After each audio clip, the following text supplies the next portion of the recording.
Now listen, it's not fair,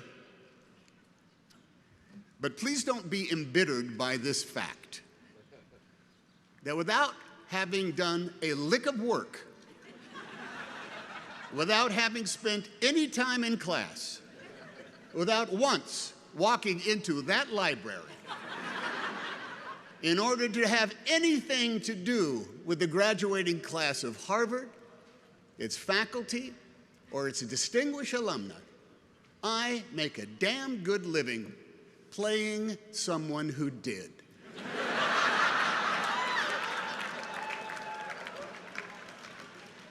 It's the way of the world, kids. On behalf of all of us who studied for 2 years at Chabot Community College in Hayward, California,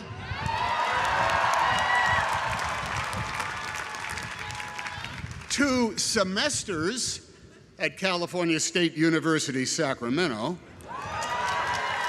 and for 45 years at the School of Hard Knocks, earning a Bachelor of Arts degree in one damn thing after another. Thank you. Thank you. I don't know much about Latin. I have no real passion for enzymes. And public global policy is something I scan in the newspaper just before I do the Wordle. And yet here I am, closing for Josiah, Palace, and Vic. Thank you, guys. Some of us here can recite by repetition the preamble to a television show we might have seen 5 days a week about a strange being from another planet with powers and abilities far beyond those of mortal men, Superman, who, disguised as a mild-mannered reporter for a great metropolitan newspaper — there were many metropolitan newspapers once, and some of them were great — who could change the course of mighty rivers and bend steel with his bare hands. He was faster than a speeding bullet, and he was more powerful than a locomotive, and he was able to leap tall buildings at a single bound, and those are very, very impressive superpowers. No? Well, what was most impressive about his powers was how he chose to wield them. Yeah, cats were saved from trees, and evildoers were banished to the phantom zone, and the innocent were rescued with reliable and assuring regularity. But in those half hours, which have since grown to many full-length films and multiverses, and God, you kids see them all, was the ongoing struggle for not just the protection and safety of the world, but too the exposing of crooks and their lies to the light of day. Superman, you see, and his proxies of Wonder Woman and Captain America and Black Panther and the Black Widow and the Fantastic Four. My God, there's a million of them. They are all enmeshed in that never-ending battle for truth, justice, and the American way. And in such a struggle, being a Superman is a plus, even with his one lethal weakness, exposure to chunks of the wreckage of his home planet destroyed by its own hubris and apathy. But hey, there ain't no Superman, nor anyone else in his Justice League. There's just us on this planet. Now, on occasions such as this, beware of certain orators who resort to using sage quotations from historical figures, or the words of legends of literature and arts, or the name-dropping of famous friends as a claim to some kind of wisdom or super ability. Some people standing at this podium shouldn't be considered much more than lucky sots who are in the right place at the right time with the right goods and the right attitude. Or, as a man named Marlon Brando once said to me, Vic, would you pick up that name I just dropped? Marlon Brando, would you hold on to it till we're done? Thank you. Give it back to me at the end. I'm going to need it back. Yes, as a man named Marlon Brando once said to me on a message he left on my telephone answering machine, Tommy, handkerchief, this is Marlon Brandflakes calling you to ask where you are. Then later, he told me that when he was a young man and registered for the draft, he filled out the form for his name and age, but when it came to his race, he wrote human.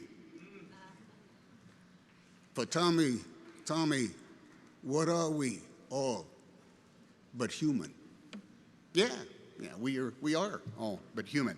Now, as an armchair historian who reads nonfiction for pleasure, the books divine that there has never been a graduating class that has not faced the greatest challenges of all time. That come every spring, the maelstrom of history swirls so wildly that no matter the year or the era or the generation, there is always an atmospheric river of events that makes right now the hinge upon which our fate is turning.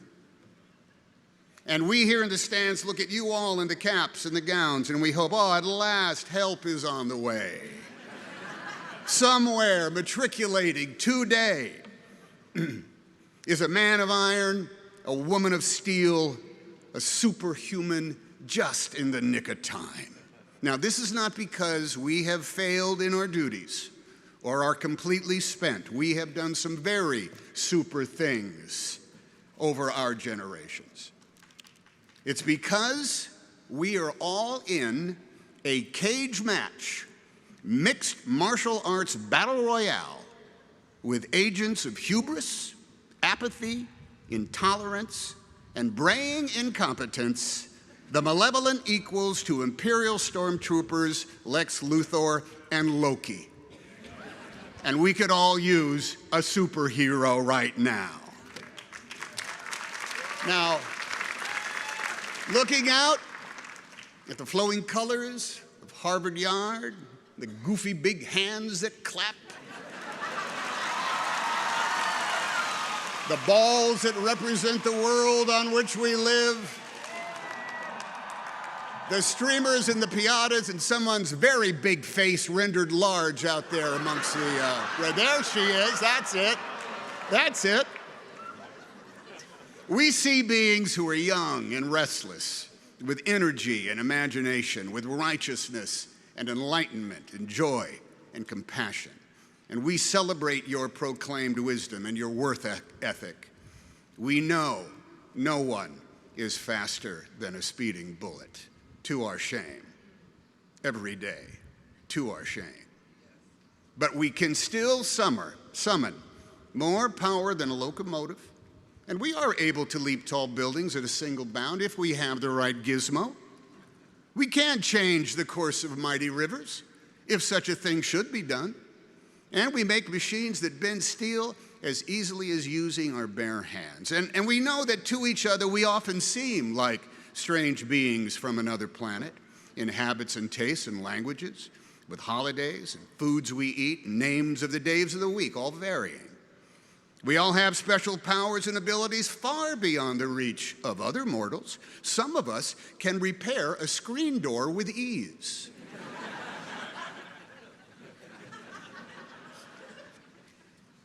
Some of us can take care of a 5-year-old kid and a toddler for 24 hours a day and never stop loving them.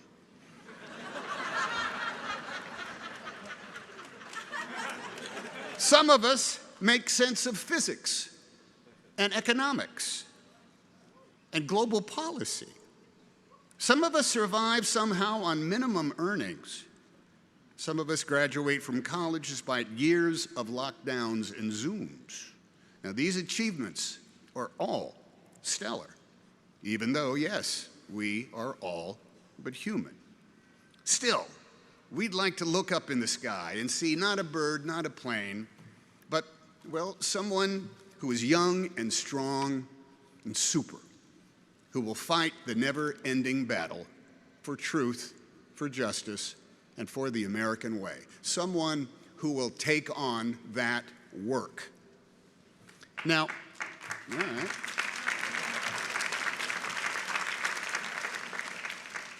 Now, a kooky uncle once said to me, we should all stay in school as long as we can because the moment we graduate, we have to work every day for the rest of our lives. Now, that uncle was, a bit bitter. But he was not wrong. We all get to complain about the man, and we all have debts we got to pay. And we're all entitled to a day off to lay about. But the work that is called for, that we must do, has no expiration date. It is the construction of our more perfect union. And that job will never, ever be completed. It's one that requires rigorous attention, unfading wherewithal, and all hands. The work is the keeping of the promises of our promised land, the practice of decency, the protection of freedom, and the promotion of liberty for all with no exceptions. And man, that takes on a lot of work. It's work that is done on multiple job sites every single day, and you can call each of them the battle for truth, justice, and the American way. Yes, the American way. The American way is exampled in both plain sight and in subtle attitude. It's in moments of routine exchange and in broad expectations. It's in places of historic weight and import and in the small spaces in which we all stand. The American way can be exampled when you respect the law and the rights of all, because if you don't, who will? When your food is brought to you and you thank the server, because if you don't, who will? When you pick up the litter that has missed the recycling bin, because if you don't, who will? When you vote your conscience and make sure your neighbor has the opportunity to do the same with theirs, because if you don't, who will?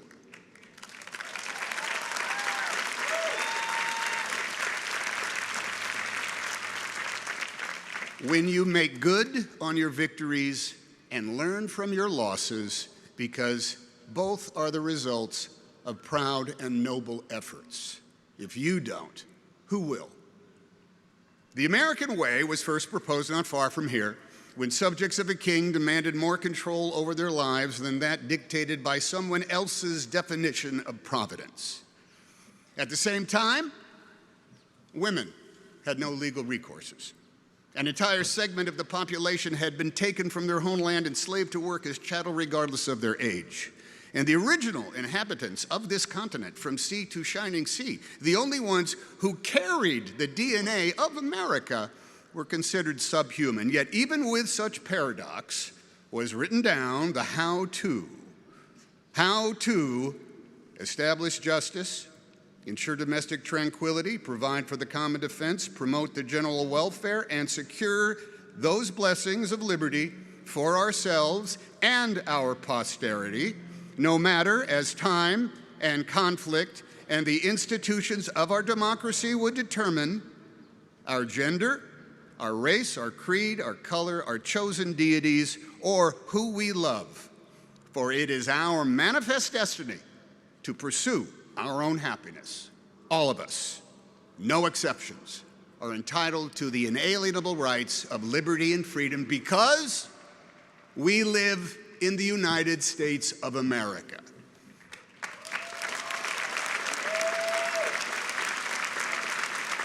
The vocabulary of the American way, of the law and the rights we share, is some part philosophical musing, some part answering a question with a question, some part trying to bowl us all over with your knowledge of Latin.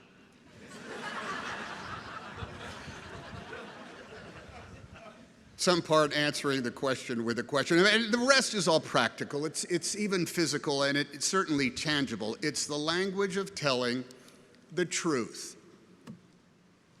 What is truth again in Latin? Veritas.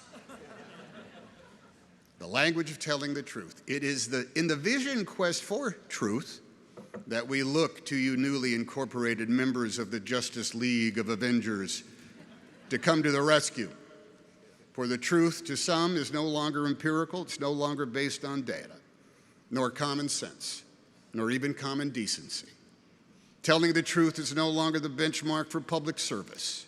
It's no longer the salve to our fears or the guide to our actions. Truth is now considered malleable by opinion and by zero-sum endgames. Imagery is manufactured with audacity, with purpose to achieve the primal task of marring the truth with mock logic, to achieve with fake expertise, with false sincerity, with phrases like, I'm just saying, or I'm just asking,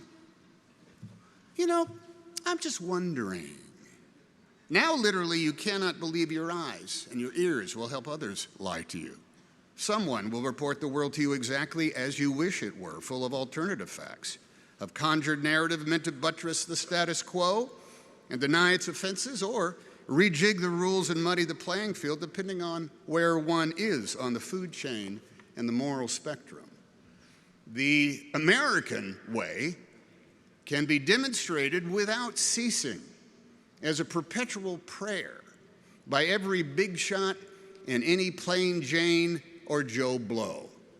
Justice can be an everyday pursuit, case by case, with both lightning speed and the slow, inevitable effect of gravity. Truth, though, truth. Truth feeds up in the high country, as elusive as serenity, yet as certain as the North Star and the Southern Cross. Truth is mined at the intersections of our chosen behaviors and our fixed habits, in our personal boundaries. Truth has synonyms such as honesty, honor, transparency, and yet the common practice of so many is to play fast and loose with those very words, to create enemies, to claim victimhood, to raise the mediocre into merit, and to make cloudy a vista that is actually crystal clear. Likewise, truth has opposites. Omission. You don't need to know that. Distraction. That's not the real story. This is. Opinion masquerading as clairvoyance. Oh, here is what is going to happen. And influence peddling. A lot of people are saying. Truth, too, has a nemesis equal to any colored kryptonite that, like a feral hound, is never too far off the path in the weeds and in the shadows, lying in wait for the lethal opportunity to bring truth down. And that beast is indifference, which will make moot all the permanence found in truth. Indifference will rust away the promise of our promised land. Propaganda and bald-faced lies will erode over time. Idolatry and imagery lose luster and effect. Ignorance and intolerance can be replaced by experience in the wink of an eye, but indifference will narrow the vision of America's people and make dim the light of Lady Liberty's symbolic torch. Indifference makes citizens into indentured servants held in labor by the despots and tyrants whose default setting is cynicism, who outlaw dissent and ban art and dialogue and books, who grab power any way they can, enabled by the subterfuge of their co-conspirators, rewarding the rationale of the complicit, and surging into the vacuum caused by the indifference of a people who have been made weary by struggle, so weary that they lose hope and are left to yearn to be saved by the fiction of superheroes. Every day, every year, and for every graduating class, there is a choice to be made. It's the same option for all grown-ups who have to decide to be one of three types of Americans: those who embrace liberty and freedom for all, those who won't, or those who are indifferent. Only the first do the work of creating a more perfect union. a nation indivisible. The others get in the way. In the never-ending battle you have all officially joined as of today, the difference is in how truly you believe and in how vociferously you promote and how tightly you hold to the truth that is self-evident, that of course we are all created equally, yet differently. And of course, we are all in this together. If we do the work, justice and the American way are within our grasp, no matter our gender, our faith, our station, our heritage or genetic makeup, the shade and hue of our flesh, or the continental birthplace of our ancestors. Why is that truth so hard for some to accept, much less respect? If you live in the United States of America, the responsibility is yours, ours. The effort is optional, but the truth is sacred, unalterable, chiseled into the stone of the foundation of our republic. All of us are able. None of us are super. We are the Americans. Liberty and justice is for us all. Because yes, we have specific names, and we have lived every year of our ages. But when it comes to race, we are all uniquely, magnificently, simply human. Or so said Marlon Brando to Tommy Tommy Handkerchief. May goodness and mercy follow you all the days of your lives. Godspeed. Congratulations.